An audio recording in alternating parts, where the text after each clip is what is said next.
What about at the provincial level? It's a bit different than the performance level at the federal government. The provincial level, I guess our tradition in Canada has been the federal government takes care of high performance sport, and the provincial level does much more of the recreation, the healthy living, and the learn to sport up to a level, maybe train to train, this kind of thing. I think in BC, we're trying to shift that paradigm to be part and parcels and real partners with the high performance. And we're going not just in train to train, but we're really up there in the high train to compete level, and trying to also even inch into that compete to win level. However, it's at the provincial level always comes back to much more of a active living, healthy lifestyles. And we're seeing a real, I guess, dichotomy here.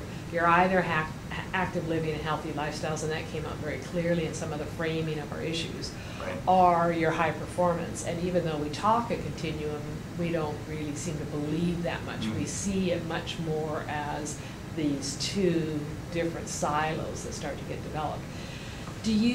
What would be some arguments that would help us link that continuum a little bit more, or help us place high performance? And I often look at the education system, and I said, to just say with our universities, we're going to have master's degree. That's all the province is going to do is master's degree, and then we want corporate money and federal money right, to take that and give us doctorates and postdoctorates. We would just think that's a ludicrous system.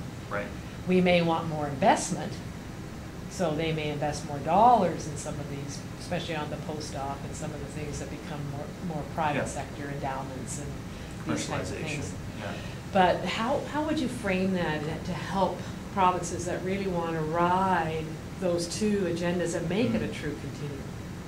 Well, I mean, you can start with the evidence, and then, you know, what we know is that the supports that are provided, right, the systems that are there, the investments that are made, and I'll go further than the province, into an actual community, okay, a specific community, are the single biggest determinants of whether an athlete can carry on to be a high performer. We often will focus at the end when they've got there, and then in comes the system for them to go off and compete internationally and do their thing. But take Blythe Hartley, grew up in North Vancouver, dove for Canada for, I don't know, a good 10 years, medalist, the whole thing. If you look at the environment in which Blythe grew up and the conditions that were created there, that's what determines her success. And she would, you know, she moved from club to club in order to find that kind of environment. Most of which didn't have anything to do with what the national government was doing or the national sports system, until she was already, you know, a gem, just get ready for for polishing. And we need to retain that mindset that communities and provinces and regions and need as close an affinity to our Canadian athletes as any. You know, we somehow have lost this connection to, as if the athlete didn't come from somewhere, and we need to build that back in so we get the virtuous circle of young kids seeing the, you know, current crop in their local pool, on their ski hill, in the rinks, so that there isn't this divide that exists.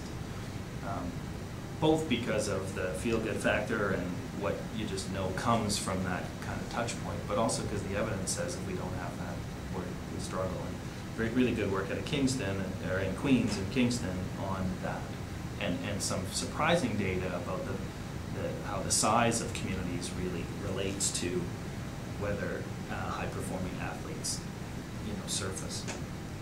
The sports systems, though, the provincial sports systems have this, I think we trapped a little bit in this idea they have a role to play, as if they are sort of a discrete, you know, a section of the system, as opposed to being a place where the whole continuum can play out. And if you look at Australia and the healthy competition that exists between states to see which athletes are emerging from their systems to then go off to an Olympics or a Paralympics is, you know, the model. It's not to suppress the states, to say you only focus on this continuum, this point in the LTAD model, or until, in our case, they would go off to Canada Games, keep it there, and then the rest will get taken care of. It's quite the opposite. It's how do we have the dynamism that comes from that competition.